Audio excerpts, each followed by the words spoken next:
Alors pour la peine, je me suis fait un petit peu de tisane, la Tylène Orange là. C'est bon, hein, c'est... comment ça, c'est pas une tisane On n'est pas en train de faire une vidéo santé et bien-être Bah merde, fais chier. Bon bah, on va trouver autre chose alors. Tylène Orange.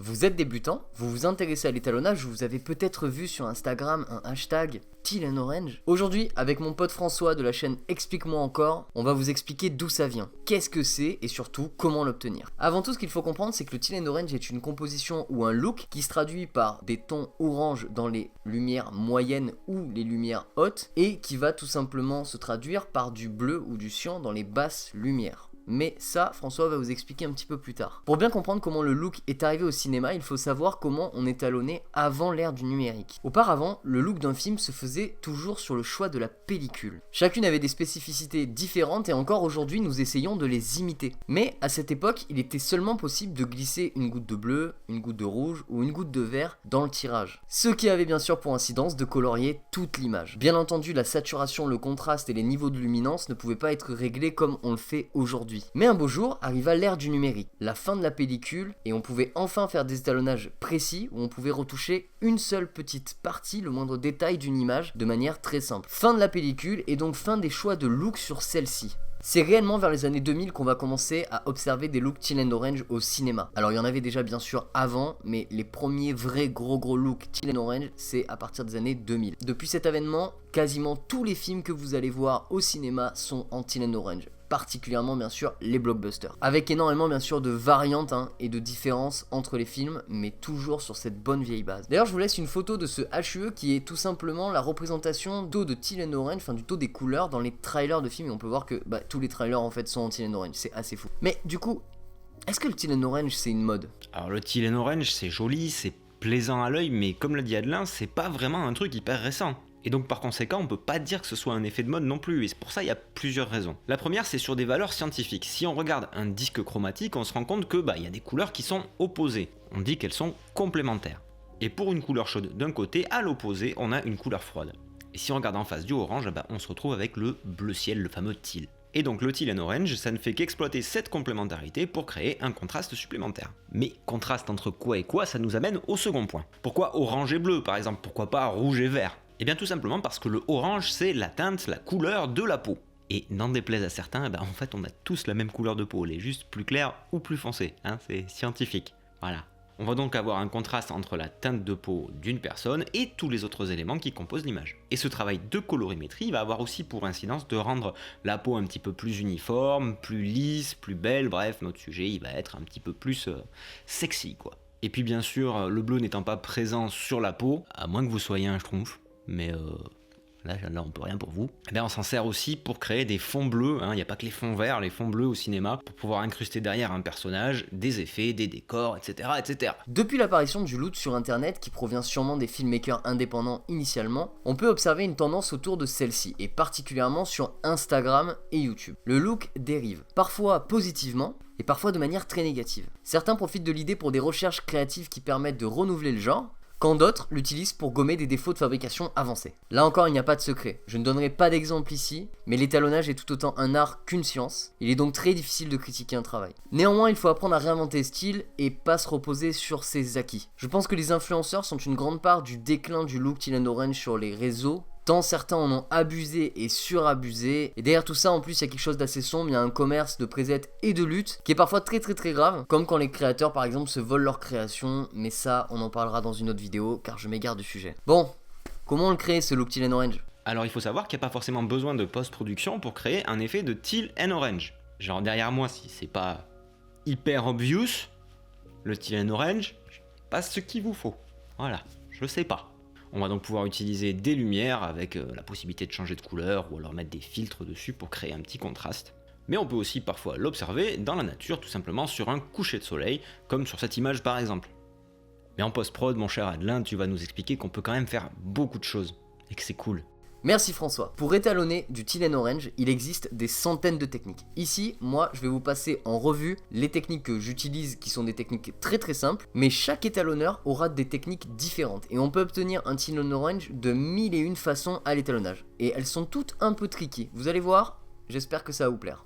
Alors, il existe plusieurs façons de faire du Teal Orange. Il y en a beaucoup et chaque étalonneur aura une manière différente de le faire, ou chaque personne. Je vais vous montrer ici quelques techniques qui sont surtout adaptées aux débutants. Le premier conseil que je vous donne, c'est de ne surtout jamais essayer de faire votre Teal Orange avec les Color Wheat. Ça marchera très rarement. Première technique, on a ici un node qui va être tout simplement du S-Log 3. Donc là, on est sur du A6400 en S-Log 3. On va d'abord appliquer les correctifs que j'ai appliqués préalablement. Donc voilà, resaturer l'image, recontraster, redonner de la vie. Tout est joli, cette image est très sympa, elle est chouette. Et ensuite, je vais vous montrer la première technique qui est vraiment la plus simple pour faire du Teal Orange, ou une des plus simples. Vous allez tout simplement aller dans votre Vector Scope.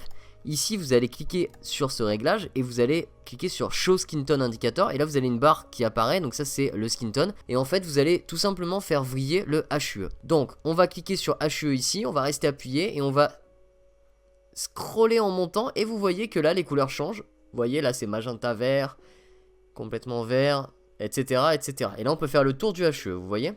Donc, l'idée, c'est tout simplement de le remonter un petit peu. Ce réglage est assez difficile, mais vous voyez, hop, là, ici, voilà.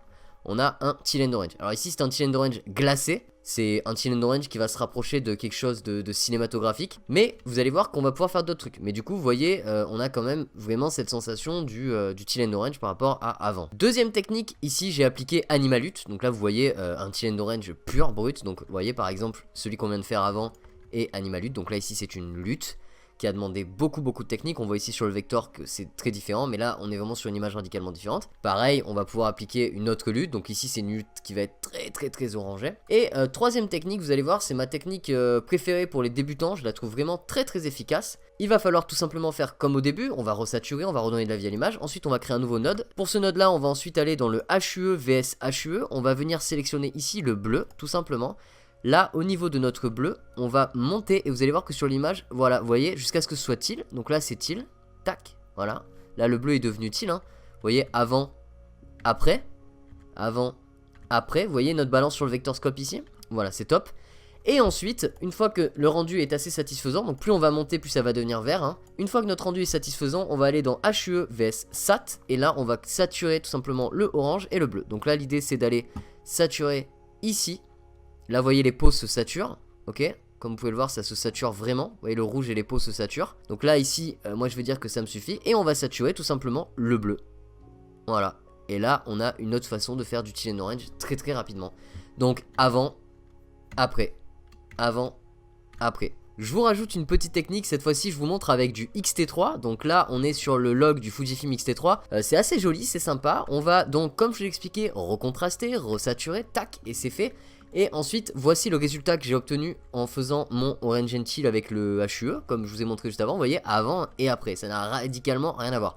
Donc là c'est très teal, c'est presque vert, mais la technique se vaut impeccable. Donc je vous la remontre une dernière fois parce que je la trouve vraiment intéressante, cette technique pour les débutants. Vous allez dans le HUE vs HUE, vous allez sélectionner votre bleu ici, et là vous allez monter et vous allez pouvoir, là on voit très bien la différence. Vous voyez, quand on monte là ça devient complètement vert, et en fait nous on va aller chercher le point de teal. Donc là le spot teal il est ici à peu près, et moi je vais un petit peu le décaler vers le vert. Tac, ici, ça me paraît pas mal. Parce que là j'ai envie d'avoir justement un teal assez particulier. Ensuite je vais aller encore une fois dans mon HUE vs SAT. Et là ici je vais venir saturer du coup mon orange et tout ça. Donc ce que je vais faire c'est que là je vais monter comme je l'ai expliqué ici. Et je vais faire venir jusque là dans mon orange, là où je veux que la teinte soit intéressante. Et là elle me paraît assez intéressante. Voilà, là j'ai mon pic de peau ici sur le vector scope. C'est parfait, je suis dans le skin tone, c'est ok. Et pour finir je vais saturer mon bleu.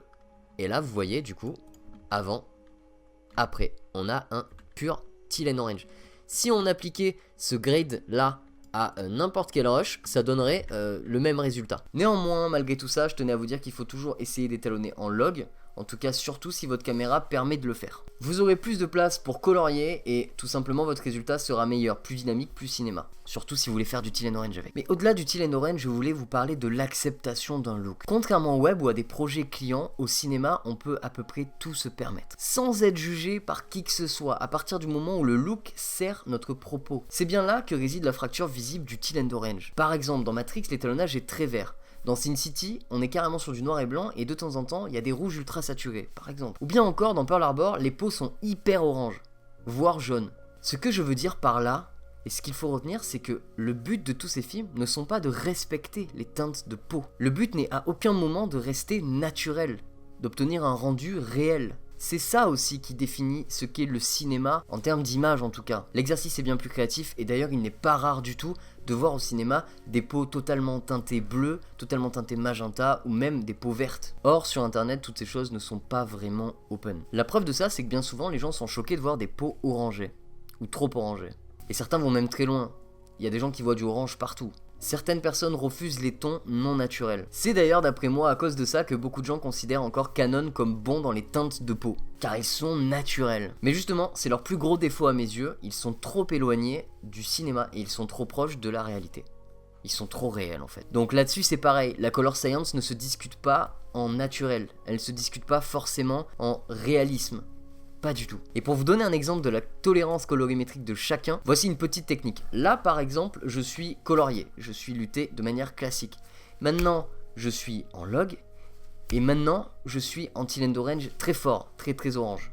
Eh bien, si beaucoup d'entre vous sont choqués par ce look et me trouvez beaucoup trop orange, sachez que si c'était pour un film, vous ne seriez probablement pas du même avis et même vous ne l'auriez probablement même pas remarqué. Et à l'inverse, si je redeviens totalement normal, mon image perdra toute profondeur, tout style, tout look en fait. Mais ma peau, oui en effet, sera bien plus orientée réelle, elle sera bien plus proche de ce à quoi elle ressemble dans la vraie vie. Ces détails sont importants parce qu'ils définissent le style et le choix. Mais alors du coup la morale de cette histoire c'est que au final, est-ce que la course au naturel est vraiment intéressante? Eh bien je vous dirais que ça dépend. En tout cas si vous avez aimé cette vidéo sur le teal and orange, n'hésitez pas à aller vous abonner à la chaîne de François et à mettre un petit pouce bleu et puis bien sûr à débattre dans les commentaires. Abonnez-vous à la chaîne d'Adelin si c'est pas fait en dessous, elle est vachement bien et puis le mec il est vachement gentil.